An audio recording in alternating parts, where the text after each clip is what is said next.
A paz do Senhor, seja muito bem-vindo ao canal Vivendo o que Prega. Eu sou o seminarista Caio Henrique, dono aqui desse canal. Canal esse que visa a propagação de um bom conteúdo sobre teologia, sobre Bíblia, vida com Deus, sobre santidade, sobre igreja. Então, se possível for, se você quiser continuar recebendo esses vídeos, se inscreve aqui embaixo se você ainda não se inscreveu, né? No vídeo de hoje nós vamos estar falando de um tema muito importante, o tema da pregação da palavra de Deus. A inspiração para esse tema veio justamente no dia de ontem. Eu gravo esse vídeo aqui numa segunda-feira, o dia de ontem para mim foi um domingo solene, onde nós, cristãos, protestantes, nos reunimos em nossas igrejas, em nossas congregações, para adorar e cultuar o nome do Senhor. Então, nesses cultos, né, há sempre a pregação da palavra de Deus. É necessário que haja, né? E a pregação de ontem foi muito impactante para mim. Foi uma pregação muito boa, exposta pelo meu pastor, o pastor Leonardo Palha. E eu sou motorista da Kombi da minha igreja, e quando eu estava voltando com as senhorinhas, deixando cada um em casa, eu comentei, né? Falei, rapaz, irmãs, a pregação do pastor hoje foi muito boa, e todas concordaram, e de fato aquilo foi uma unanimidade. Mas eu me perguntei, o que faz uma pregação ser boa? O que faz eu olhar para um pregador e falar assim, esse cara falou da palavra de Deus, esse cara representou o que seria, de fato, Jesus falando conosco, o que seria Deus falando conosco através da palavra dele, que é a Bíblia. Nós sabemos que a Bíblia ela é inspirada por Deus, toda a Bíblia é inspirada por Deus, cada versículo, cada vírgula da pena do autor ali, foi o próprio Espírito Santo que inspirou os homens a escreverem a Bíblia para nós. Então, fiquei me perguntando isso. O que faz uma pregação ser de fato impactante em minha vida? Será que é a eloquência do pregador? Será que é o momento em que eu ouvi e coadunou com aquilo que eu estava passando? Será que foi o livro que o pregador escolheu? Alguns são melhores, outros piores. E lembrando um pouquinho sobre aquilo que eu já tinha estudado, né, eu cheguei a algumas conclusões que eu gostaria de compartilhar nesse momento. Então, sobre pregação, né, eu já tive a oportunidade de ler alguns livros sobre homilética, que seria a ciência da pregação, né, o estudo sistemático sobre a arte da pregação. Tem um livro que eu gosto muito, que eu já tive a oportunidade de ler, que é do Adrian Balcells, né? Ele é um autor que foi até indicado aqui pelo Hernandes Dias Lopes nessa obra. Ele vai falar, né, sobre os três tipos principais de pregação que a gente tem. A gente tem a pregação textual, que é uma pregação onde você vai escolher um texto ali pequeno de 1 a 3 versículos no máximo. E você vai tentar destrinchar, dissecar aquele texto que é pequeno. Por quê? Porque um texto pequeno ele pode ser pequeno em quantidade, mas em conteúdo, como se trata da palavra de Deus, nunca será.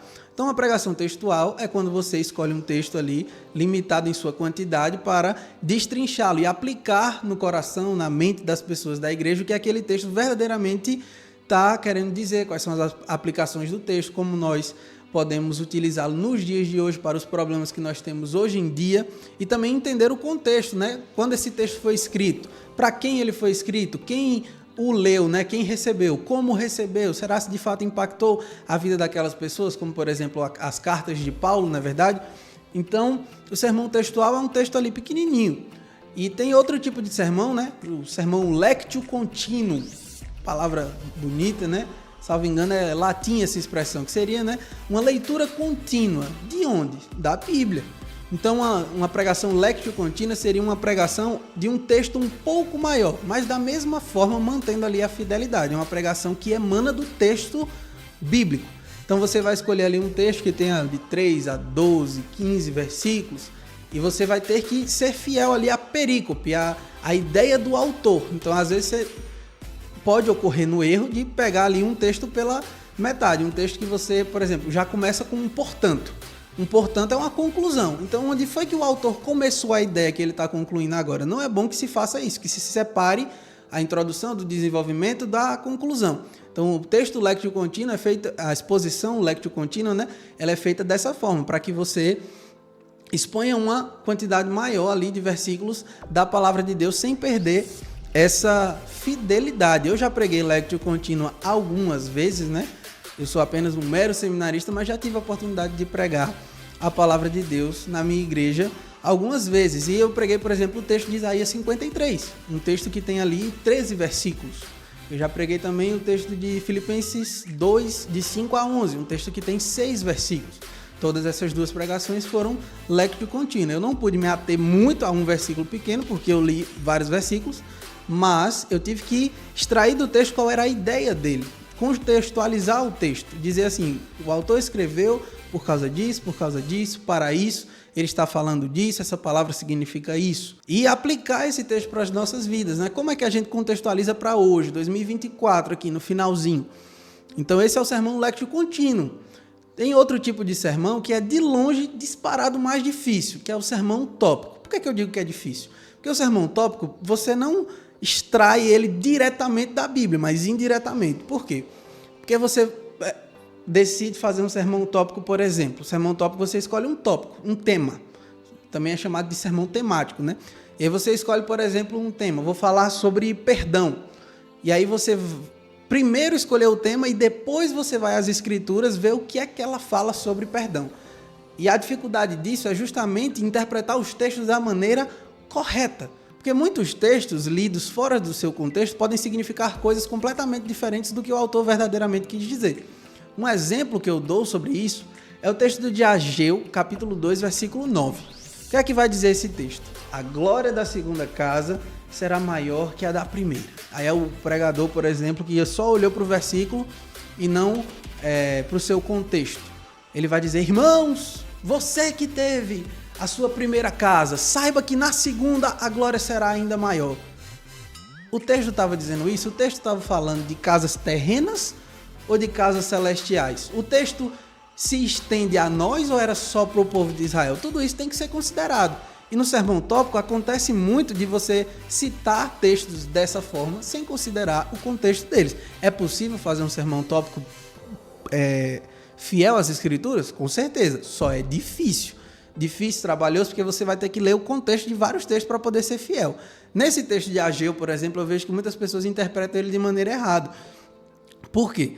Porque o povo de Israel tinha sido levado para o cativeiro egípcio. Ele tinha sido, perdeu a guerra e foi levado como escravo para longe de sua própria terra e permaneceu lá por 70 anos. E o Senhor fez com que o Nabucodonosor destruísse o templo. Eles destruíram o templo de Jerusalém ali, que foi feito por Salomão. Lembre você, meu irmão, que Salomão foi o rei mais rico do seu tempo. Salomão, na época dele, prata não era nem uma moeda direito, vai dizer a Bíblia, porque ouro tinha de muito no reinado de Salomão. Então, Salomão foi o homem responsável por construir o templo de Jerusalém, o primeiro templo ali, que seria a casa do Senhor. Antes era o tabernáculo, a tenda onde ficava a Arca da Aliança, e agora um templo para a Arca da Aliança ficar ali dentro.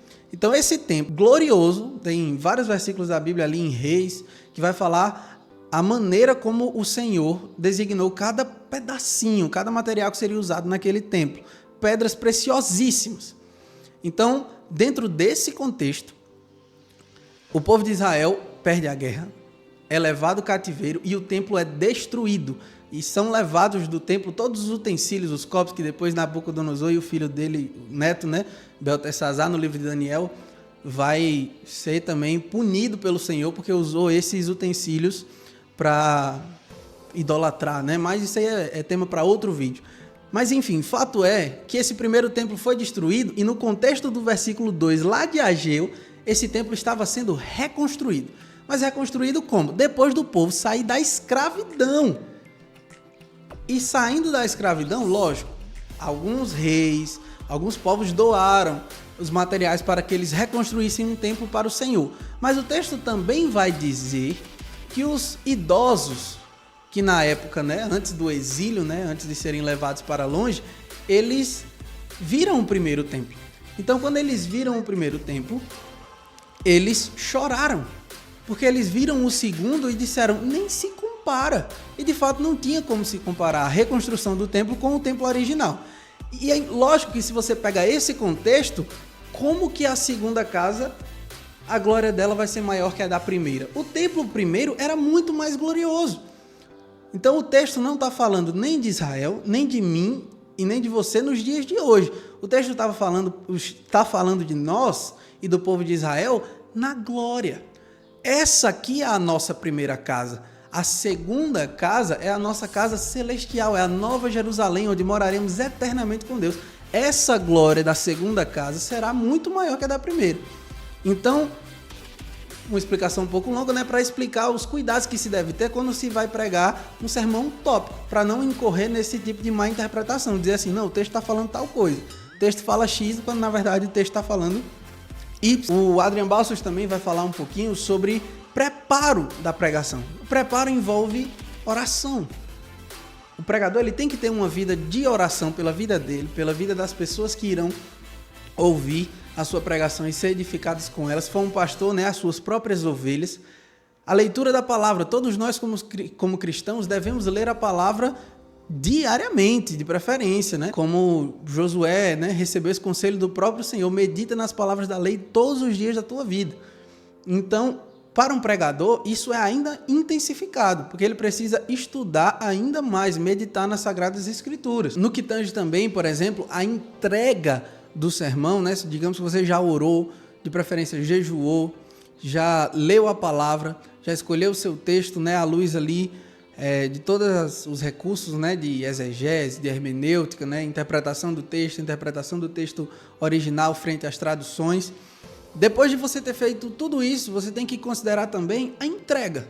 Ele é de suma importância, porque você tem que considerar quem vai ouvir o seu sermão, qual é a linguagem que você vai usar, quais são as palavras, quais são as aplicações que você vai usar. Então, por exemplo, digamos que você está falando ali para o pregador está pregando numa igreja, né, que tem muitas pessoas, de fato, leitoras, estudiosas, que vão entender um vocabulário mais rebuscado.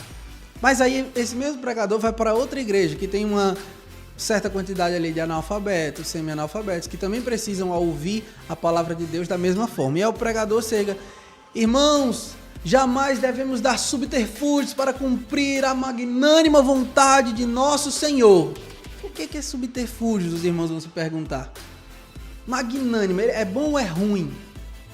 Então, isso deve ser considerado sempre, tanto para nós, né, que estamos ouvindo a pregação de alguém, quanto para o pregador principalmente. É a responsabilidade dele que ele seja entendido por quem está ouvindo o que aquele rapaz está falando e expondo das Sagradas Escrituras. Uma coisa que eu acho, na minha humilde opinião de seminarista, né, mas para mim não faz tanto sentido. É um pregador, por exemplo, que está expondo as Escrituras e ele fala em línguas durante a exposição das Escrituras. A exposição das Escrituras é para a edificação da igreja. E Paulo vai dizer lá em 1 Coríntios capítulo 14 que quem fala em línguas edifica a si mesmo e não a outrem. Eu não quero colocar aqui mordaça na boca de ninguém, mas imagine você que eu estou pregando para você aqui no contexto da sua igreja. Eu falo português e inglês, mas você não fala. Eu estou falando aqui, pregando para a sua igreja, uma igreja no Brasil que fala português, e do nada eu começo a falar em inglês. Eu estou falando aqui: irmão, Jesus can save your life. Give yourself to Jesus. O que a igreja vai entender? Se eu estou falando em inglês para um povo que só fala português. Dessa mesma forma, se você está pregando para a edificação da igreja e você começa a falar em línguas que edifica a você e não a outrem, a não ser que você esteja falando ali, né, o dom de línguas como ocorreu em Atos 2 e haja intérprete e haja alguém que explique para as pessoas o que é que você está falando, não convém que você faça isso. Que você esteja lá com o microfone pregando e comece a falar em línguas. Você precisa ser entendido. Você precisa, de fato, que aquela palavra chegue à mente e ao coração das pessoas. Então, tudo isso compõe uma boa pregação. Mas o que, de fato, influencia dentro de tudo isso que foi exposto até agora é a fidelidade às Escrituras. É o preparo de aquela pregação ter falado antes de falar comigo, antes de falar com você que somos ouvintes, ter alcançado o coração do pregador. Ele está falando coisas que ele acredita, falando coisas que ele viva. Esse é o nome desse canal, Vivendo o que Prega. Não podemos ser hipócritas. Eu confesso que eu tinha dúvida, eu falava: rapaz, esse nome é bom, mas eu coloco Vivendo o que Prega ou Pregando o que Vive? E eu fiquei na dúvida entre esses dois nomes e acabei escolhendo Vivendo o que Prega, porque o contexto desse canal é para fazer aplicações sobre aquilo que nós, como igreja, pregamos e propagamos, sem hipocrisia.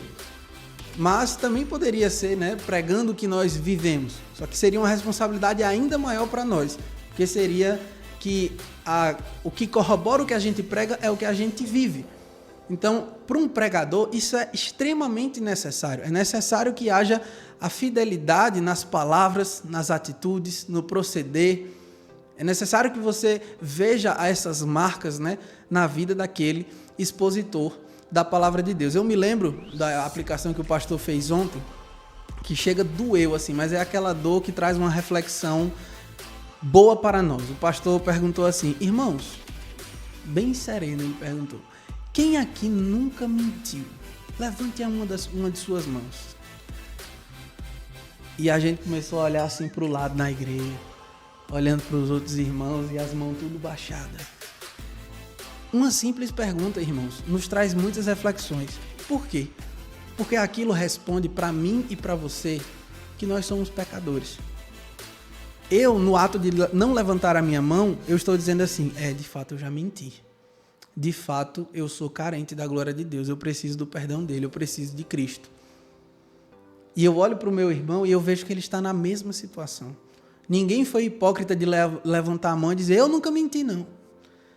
E aquilo gerar uma reflexão numa simples pergunta. E ele não precisou nem destrinchar aquilo que ele estava querendo provar com esse ponto. Nós, como igreja, olhamos um para os outros e chegamos a essa conclusão. Porque ninguém levantou as mãos. Ninguém ousou dizer, não, eu sou bom que nunca menti. Então, essa aplicação eu confesso que eu vou levar para o meu coração. Talvez, pastor, irei usar também numa próxima pregação. Porque gera essa reflexão não só na mente, mas no coração. Aquilo me doeu. Eu não tinha condição de levantar a mão, porque eu já menti alguma vez na minha vida. E eu posso mentir ainda. E se eu mentir, eu tenho a necessidade de me arrepender e largar esse pecado novamente. Como todos os dias nós cristãos devemos fazer.